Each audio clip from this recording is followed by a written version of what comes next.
la journée mondiale de l'alimentation. Le thème, c'est l'eau, c'est la vie, l'eau nous nourrit, ne laissez personne de côté. Docteur, comment devrions-nous consommer de l'eau de façon à en tirer tous les bienfaits?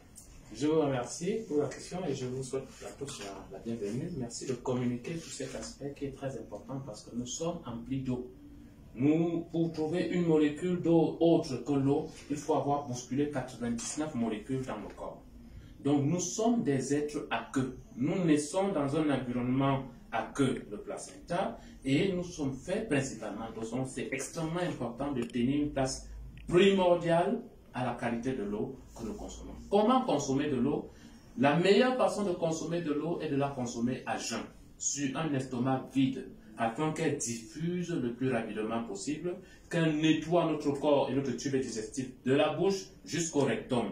Et de la bouche jusqu'au rectum, elle va ramollir toutes les matières, ramollir tous les déchets et balayer comme dans un caniveau où vous versez un seau d'eau et ça balaye jusqu'à emmener les ordures au loin. Ça, c'est la meilleure façon de consommer de l'eau, toujours à jeun et autant que possible.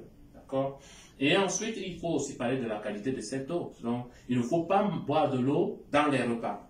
Il faut boire de l'eau loin des repas. Pourquoi? Parce que quand vous prenez l'eau avec les repas, le bol alimentaire est plus grand.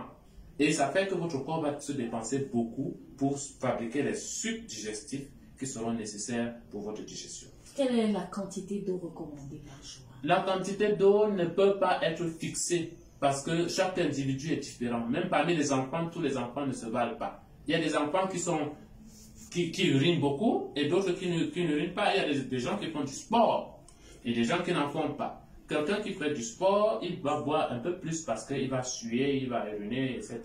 Donc, dire qu'il y a une quantité fixe pour tout le monde, ça c'est des aberrations du monde moderne et des scientifiques, entre parenthèses, voilà.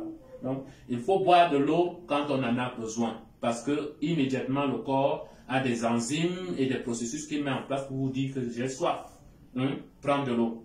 Mais en général, je demande aux gens qui ne sont pas dans une alimentation vitalisante en majorité de prendre minimum 1 litre d'eau. Mais si vous êtes dans une alimentation vitalisante, vous nourrissez des choses qui contiennent de l'eau dans leur état le plus pur possible, vous n'avez pas besoin de boire. Par exemple, si vous mangez des papayes, si vous mangez des ananas, si vous prenez, vous n'avez pas soif. On verra difficilement quelqu'un boire de l'eau après avoir mangé un ananas ou une pastèque.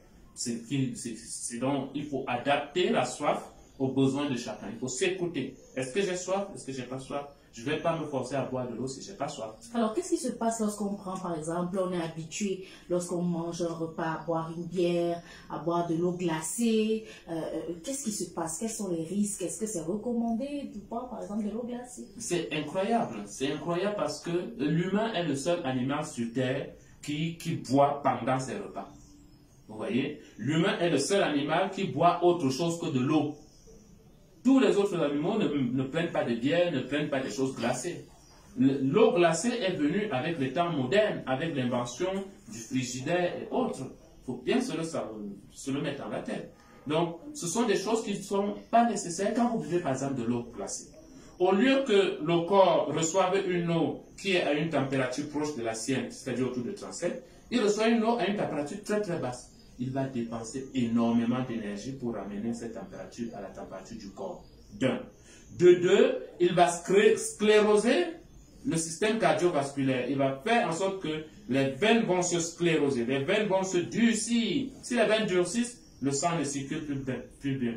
Et on va vous parler de problèmes de circulation sanguine, hypertension, etc., les crampes et tout ça. D'accord? Je ne parle pas des problèmes liés à l'absence ou bien à l'insuffisance de sang au niveau des cellules. Si les cellules ne reçoivent pas bien le sang parce que les veines étaient construites comme ça, eh bien, vous allez avoir les cellules qui vont commencer à dysfonctionner. Avec tout ce que ça peut avoir comme conséquence sur le court, le moyen et le long terme. D'accord? Les problèmes de crampes, les problèmes des jambes lourdes, etc., etc. Si vous prenez de l'eau pendant que vous mangez vos repas, vous aurez beaucoup de problèmes de digestion. Constipation, ballonnement, souci de digestion, un repas que vous digérez en 30 minutes. Même après 2 heures, vous pouvez l'avoir pas digéré. Parce que le corps n'a pas eu suffisamment d'enzymes digestives, parce que le volume était trop gros, parce que vous avez bu de l'eau. D'accord? Les bières et les boissons industrielles, évidemment, sont à proscrire pour quelqu'un qui cherche la santé. On ne s'hydrate pas en buvant de la bière, c'est faux. D'accord? Quand quelqu'un dit j'ai soif, je dois boire une bière, c'est de l'eau dont tu as besoin, tu n'as pas besoin d'une bière. La bière va t'enfoncer davantage dans la déshydratation de ton corps.